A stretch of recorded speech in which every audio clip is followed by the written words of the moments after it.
It was an unusually quiet morning in the bustling city, where every corner hummed with the promise of excitement and anticipation. Inside a chic, modern television studio, the scene was chaotic in the way it always is before a high-profile interview. The staff hurriedly adjusted cameras, checked the microphones, and prepped the set. The crew knew today was special. Cristiano Ronaldo was coming in.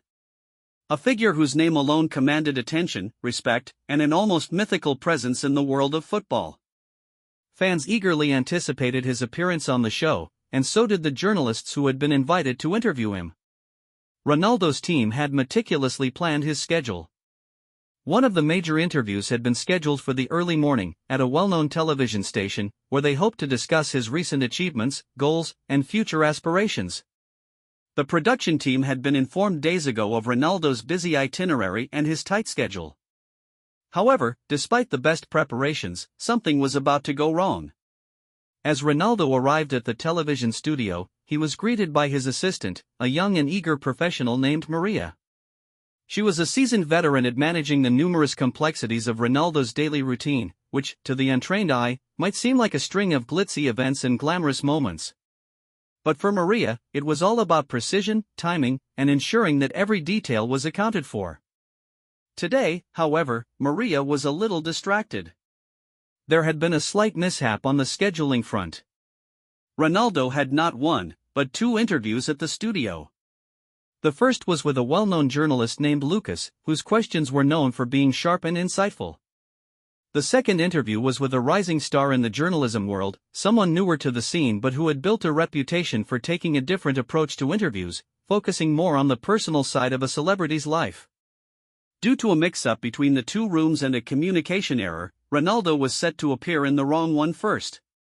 As they walked through the corridors of the studio, Maria was talking about the second interview she had just confirmed with the second journalist. She quickly skimmed the papers and didn't notice that Ronaldo had already stepped into the first room. Ronaldo, meanwhile, was used to the frenzy of interviews. He had done thousands, or so it felt, in his illustrious career. He wasn't concerned with the details of where or with whom he would be speaking. He trusted Maria and the people around him. It was the same routine for him now. Sit, talk, and leave. He was in and out of media studios faster than most people could process his words, and today seemed no different.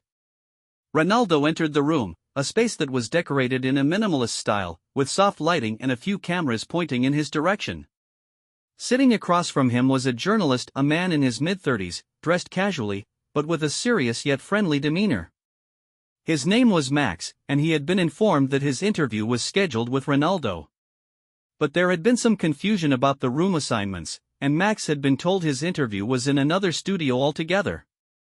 He had already prepared himself mentally to have a short and quick session, perhaps with some minor technical hiccups. But when he saw Ronaldo walk into the room, he simply smiled. "Ronaldo, right?" "I'm Max," the journalist said, extending his hand with a confident, yet welcoming shake. Ronaldo, never one to back down from an opportunity to speak, smiled back. "Yes, that's me." "I think we're a bit early, aren't we?" he said, his tone light, but professional. Max chuckled, a little surprised by Ronaldo's relaxed demeanor. "Well, it seems like there's been a little confusion. But we'll make it work, right?" he said, trying to make light of the situation. Ronaldo nodded, and the interview began. Max, knowing the rules of the game, dove straight into his first question, a straightforward one about Ronaldo's current fitness regime and how he kept himself in such impeccable shape despite his years of experience in the sport. For Ronaldo, the routine was almost second nature. He answered the question confidently, talking about his commitment to hard work, his diet, and how discipline had been a key to his success. He spoke about his daily training sessions, the importance of recovery, and how his mentality had evolved over the years. But as the conversation continued, something began to shift in the energy of the room. Max didn't just ask the usual questions. He ventured deeper. He asked about Ronaldo's early career, his journey from Madeira to Lisbon, and how his relationship with his family had shaped him as a person and a player. It wasn't the typical line of questioning that most interviewers took with him, but Max's approach was refreshing. Ronaldo found himself leaning in, as he began to open up about the more personal side of his life. Do you ever miss the simpler days, when you were just a boy in Madeira dreaming of playing football for a living? Max asked, his voice calm, but probing. Ronaldo paused for a moment, his eyes distant, as if recalling the days of his youth. Sometimes. When you're so focused on becoming the best, you forget about those little moments. I don't miss the struggle, but I do miss the feeling of chasing something with all my heart. It was all so pure then. Max continued to ask questions that seemed to touch on deeper aspects of Ronaldo's life, the motivations behind his relentless drive, the sacrifices he made along the way, and how his relationship with fame had evolved over the years. Ronaldo didn't seem rushed or irritated. In fact, he seemed to enjoy the conversation. The interviewer was holding his attention, and he wasn't about to leave the room just because there was confusion about the time and space they occupied. The conversation flowed seamlessly, and the two of them spoke about Ronaldo's charity work, his plans after retirement, and the impact he hoped to have on future generations of footballers. It was only when the interview came to a natural close, after almost an hour, that Ronaldo stood up, stretching his back. "That was a good chat," he said, smiling at Max. "Not the usual questions." "You're good." Max beamed. "Thank you, Ronaldo. It was an honor. I think we covered some ground today." As Ronaldo left the room, he was immediately met by his assistant Maria, who looked up from her phone and walked quickly toward him. She had just received a message confirming that Ronaldo was supposed to have gone to another studio, not the one he had just completed the interview in. "Ronaldo, that was the wrong room," she said, a bit flustered. "You were supposed to go to the next studio." "I'm so sorry." Ronaldo's face broke into a grin, clearly amused. "It's all right, Maria. I think the journalist in there did a great job. He didn't miss his chance." Maria smiled sheepishly, but Ronaldo's light-hearted response made her feel at ease. He wasn't the type of person to make a fuss over such things. "Okay, well, let's head to the next room. We've got another interview to do," Maria said, gesturing toward the other studio. And with that, the two of them walked out of the first room, Ronaldo's mood unchanged, ready for whatever came next in the whirlwind day. Ronaldo and Maria walked down the corridor with purpose, the soft sound of their footsteps echoing in the quiet hallway. The atmosphere inside the studio had shifted from chaos to a comfortable normalcy. As they reached the second interview room, Ronaldo's thoughts were still on the first interview. The relaxed exchange with Max had felt different, perhaps because it had focused more on the man behind the athlete, rather than just the achievements on the pitch. It was refreshing to talk about his roots, his family, and the passion that had driven him from a young boy in Madeira to the football icon he had become. As they entered the second room, the contrast between the two environments was stark. The lights were brighter here, the set more formal, and the interviewer, a woman named Carla, was sitting behind a desk, prepared with her notes and a professional demeanor. She was more accustomed to this type of interview, focused on statistics, records, and public opinion. She had not been aware of the earlier confusion. She had simply been told that Ronaldo would be joining her shortly for an on-the-record discussion. "Good morning, Cristiano," Carla said with a warm smile, standing up as he entered. She extended her hand, and Ronaldo took it, giving her a brief but polite handshake. "Good morning," he replied. "I hope I'm not too late." "No, you're right on time," Carla reassured him, motioning to the chairs set up for the interview. "Please, take a seat. We'll be discussing your current season, your thoughts on the team, and your goals for the future." Ronaldo nodded, sitting down in front of the cameras. His mind was still half on the conversation he had just finished with Max.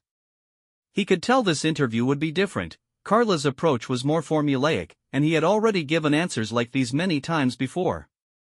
But that was the nature of his world interviews and press conferences that followed a pattern, questions about his legacy, his records, and his fitness at an age where most athletes began to slow down. The interview began predictably, with questions about Ronaldo's performance in the recent matches. Carla was precise in her questioning, asking him about his goals, his preparation for each match, and his thoughts on the upcoming season. Ronaldo, ever the professional, answered each one with poise and confidence. Yet, there was a slight shift in his tone as the questions grew more familiar. It was clear he was already anticipating the kinds of responses he would give. His answers were calculated, rehearsed even, as though he was running through a mental checklist of topics he needed to cover. "Your physical condition has always been a topic of admiration," Carla said, scribbling some notes. "You've managed to maintain an extraordinary level of fitness despite your years in the game. What's your secret?" Ronaldo leaned back in his chair for a moment, then answered, "It's not just about fitness. It's about dedication. Mentality is everything. If you want to be at the top for as long as I have, you have to be disciplined. Nutrition, training, recovery, everything matters." Carla nodded, clearly satisfied with his answer, but her next question was different. It was more pointed. "Some have said that your desire for perfection sometimes leads to tension within your teams. How do you respond to that?" Ronaldo's expression shifted slightly. He wasn't defensive, but there was a flicker of frustration in his eyes. "I expect the best from myself and those around me. I push everyone, including myself, to reach the highest standard. If that causes tension, then so be it. I'd rather have tension in the pursuit of excellence than complacency." Carla noted this response down, clearly intrigued by the fire in his words. She was aware of the rumors surrounding Ronaldo's intense personality, but she hadn't anticipated such a candid admission from him. It was a rare glimpse into the inner workings of a man who had built his career on nothing but relentless self-discipline and desire for greatness. But as the interview continued, it was clear that the flow had lost some of the spark of the earlier conversation with Max. Ronaldo's answers had become more concise, and he was looking at the clock in the corner of the room more often than usual. This was a routine for him, a series of answers that had been given 1,000 times before in various variations. Yet, as the seconds ticked by, Ronaldo couldn't shake the feeling that he had missed something, a sense of spontaneity, a real connection with the person on the other side of the desk. Just as he was about to ask how much longer the interview would take, his mind wandered back to Max's questions. There had been something refreshingly honest about that exchange. Despite the confusion of the rooms, the journalist had asked questions that felt genuine. Max hadn't been focused on records or statistics, but on the story behind the headlines. And in that moment, Ronaldo had allowed himself to be a bit more vulnerable, to open up about parts of his life that often remained hidden in the public eye. Carla noticed the shift in Ronaldo's demeanor, but she didn't comment on it. She continued with her questions, now steering the conversation toward Ronaldo's future beyond football. She asked about his retirement plans, his legacy, and his post-football career. For a brief moment, Ronaldo's mind snapped back to the present, and he realized that this interview, though professional, lacked the personal connection he had found earlier. Finally, after what seemed like an eternity of questions and answers, Carla wrapped up the interview. "Thank you for your time, Cristiano." "It's been a pleasure," she said, standing and offering her hand once more. Ronaldo smiled, shaking her hand. "Thank you for the questions. It's always a pleasure." As he left the room, he felt a strange mix of emotions. The interview with Carla had been fine, even professional, but it didn't leave him feeling fulfilled in the way the earlier conversation had. There was a satisfaction in answering questions that mattered to his career, but something about the earlier, more spontaneous discussion with Max had lingered in his mind. He couldn't quite shake the feeling that perhaps that was the interview that had truly captured him, not the polished, rehearsed answers, but the person behind them. When Ronaldo stepped into the hallway, Maria was waiting for him again, clipboard in hand. "All done?" she asked, looking at him for any sign of how the interview had gone. "It went well," Ronaldo replied, but his eyes didn't quite match the enthusiasm in his voice. He paused, then added, "But I think the earlier interview was better." "Max, he asked the right questions. It felt real." Maria smiled, knowing what he meant. "Well, it's always good to be challenged. But I think we've covered everything we needed today." Ronaldo nodded, but his mind was already racing ahead. There was one more thing to do before he could head back to his hotel and relax. He had one final appearance scheduled, a charity event later that evening, but as he was about to walk out of the studio, he turned to Maria with a light-hearted laugh. "You know," he said, "I think I might have just given 2 interviews today. The first one was a surprise, but I think it was worth it." Maria laughed. "Well, it's a good thing you're always ready to talk."